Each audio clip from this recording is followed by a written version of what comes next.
Welcome to the Nevis Newscast. Today is Wednesday, 15th November 2017. I'm Fredicia Liebert. Construction on the Nevis Island Administration's $8.5 million Treasury renovation project has commenced. Permanent Secretary in the Ministry of Finance on Nevis, Colin Doe, is calling on the public for their support, cooperation and understanding for the project.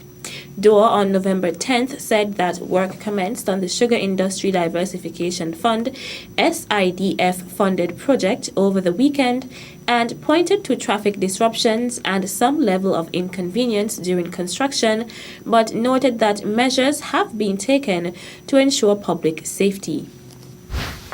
We are aware that construction of this building is in the heart of Charlestown, and there will be some disruption in traffic flows as there is a need to erect various barricades for security on the job site.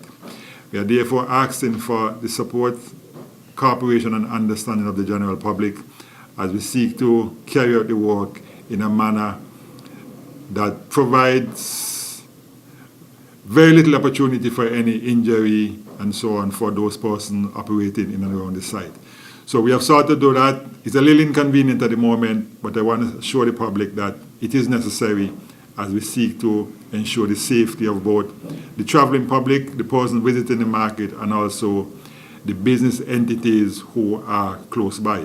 Doe disclosed that the contract for construction of the building was awarded to Lefco Equipment Rental and Construction Company Limited. Other subcontracts have also been awarded for air conditioning, plumbing, and electricals. He gave some insight into the early construction process, which he said would entail heavy traffic flow to and from the construction site. Based on the advice of the contractor, the existing fill material affected by seawater would be removed and replaced. Work would then take its gradual pace through to 2018. Doe used the opportunity to address concerns from various sectors of the community regarding the modern building's place in charming historic Charlestown. I want to assure everyone that we are taking all the necessary steps to address the concern as much as possible. Obviously, we will not be able to address everyone's concern, but we will try to minimize it and to ensure that at the end of the day, whatever structure is built is in keeping with the architecture of Charlestown.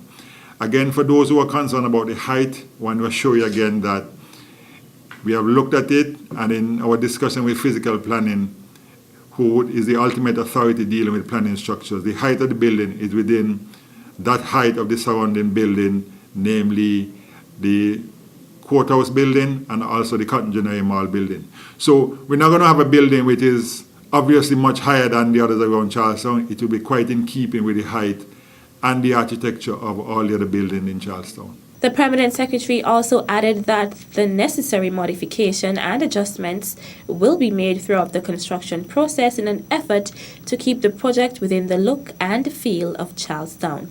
The project's duration is expected to be 18 to 24 months. The Department of Agriculture's Abattoir Division is making preparations for the upcoming Christmas season. Manager of the division, Gary Griffin, spoke about a few of the popular items that will be available for purchase and encouraged interested persons to order their items ahead of the busy season. Okay, this year we're actually in the preparation stage of preparing our hams for the Christmas season. We'll be doing smoked hams, chicken, as well as beef, smoked beef. One new addition to this year is smoked pork ribs, which will be added to our list of items this year. We are accepting orders currently, and the deadline for orders is December 8th, because this will give us enough time to do the actual preparation, which will involve a number of stuff we have to do, like making brine, having them pump and leaving them to soak before we could actually go to the cooking stage. So by December 8th, we have all those orders in, we'll be able to do the preparation for delivery on December 18th. Griffin also spoke to the quality of the items. The feedback has been very good. Last year I think we did like 125 hams. This year we're targeting up to maybe 150 plus. Orders have been coming in steadily. but we're just encouraging persons to finalize their orders between now and December 8th so that we could have everything prepared. The demonstration that we did, it was basically the same thing. All of us using the same ingredients, and the preparation stage is the same thing, so it's actually, no difference in terms of the hams that come from overseas versus here. He also encouraged interested persons to place their orders by calling 869-669-2903. The government of St. Kitts and Nevis advanced its agenda to improve labor relations, employment, and related issues in the context of sustained economic development when it hosted the first National Conference on Labor at the St. Kitts Marriott Resort on Tuesday, November 14th. Stakeholders from a number of agencies from both St. Kitts and Nevis, including members of the recently installed tripartite committee made up of delegates from the government, employers, and employees, attended the one-day meeting.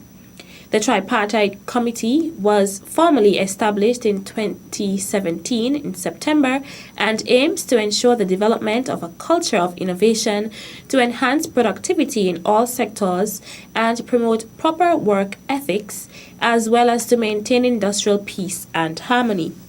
Topics reviewed at the national conference included the labor and employment landscape in St. Kitts and Nevis, labor issues in the context of economic integration and free trade, and promoting decent work. A group discussion also honed in on priority issues and challenges for St. Kitts and Nevis. During that discussion, the participants shared their experiences and perspectives in order to identify solutions and best practices for the way forward. Permanent Secretary in the Ministry of Labour on St. Kitts, Ron Dublin Collins, said the outcome will help inform discussions and policy planning as it relates to the national development of the Federation.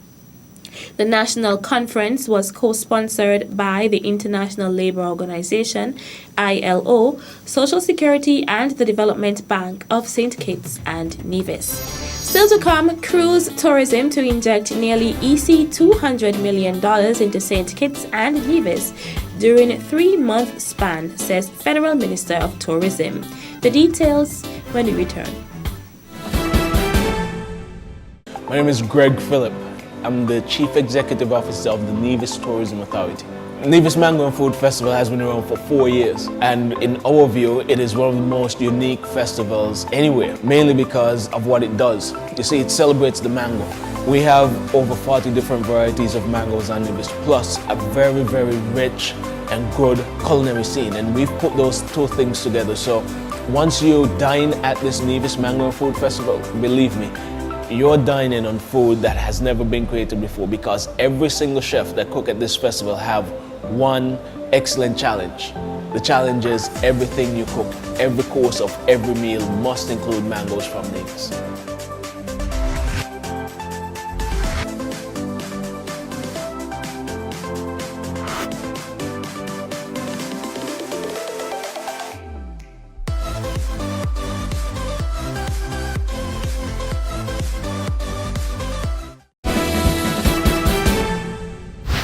Welcome back.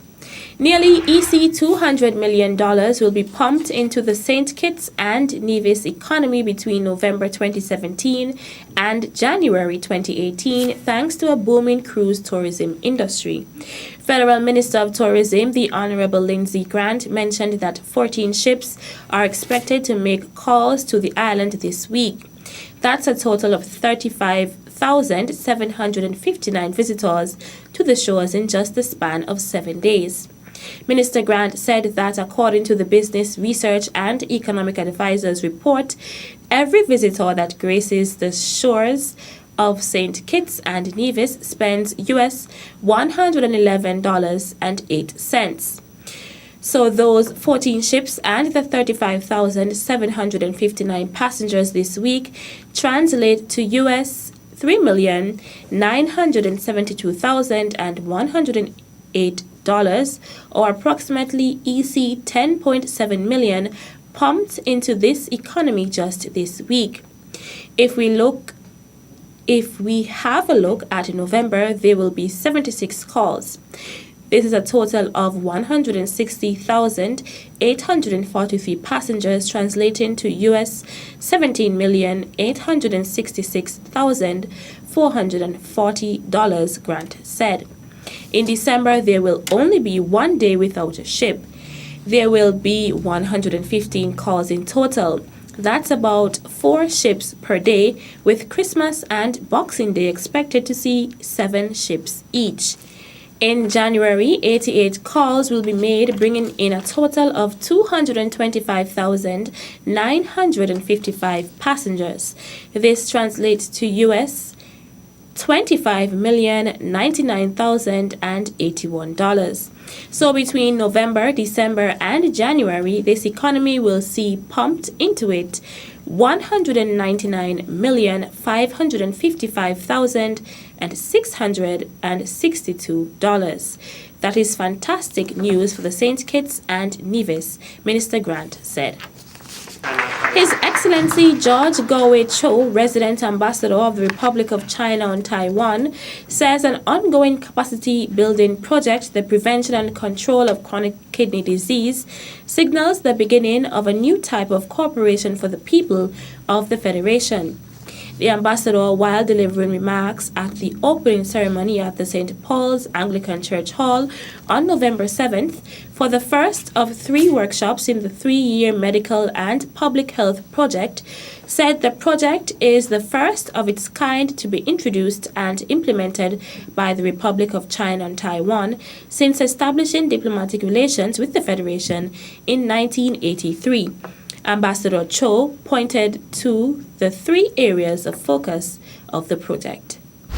The first is to establish database for chronic disease patients and its high-risk group. A patient's rate tracking system is scheduled to be established at the same time. The second is to strengthen the function of a nephrology unit at the Alexandria Hospital and the capacity of the health personnel addressed to the chronic kidney disease. The third is to raise public awareness of the chronic kidney disease and to introduce the health education related to prevention and chronic kidney disease in communities and schools. The project is designed to strengthen the capacity for prevention and control chronic kidney disease in the Federation through early detection and case management. It is expected to result in a reduction of risk and costs associated with the disease. Ambassador Cho explained that the project began in April this year when 3 medical professionals in Nevis were invited to attend a training program at the Taipei Veterans General Hospital in Taiwan. The training component will continue to precede the workshop every year for the 3-year duration of the project. In total, 9 healthcare personnel will be trained in Taiwan. Personnel from Taipei Veterans General Hospital are facilitating the first workshop. They are Dr. David Yang, a specialist in the area of nephrology, and registered nurse Miss Ann Wang, a clinic instructor at the Hemodialysis Center. That's it for this edition of the Nevis Newscast. On behalf of all of us here at the Department of Information, I'm Fredicia Library. Thank you for viewing.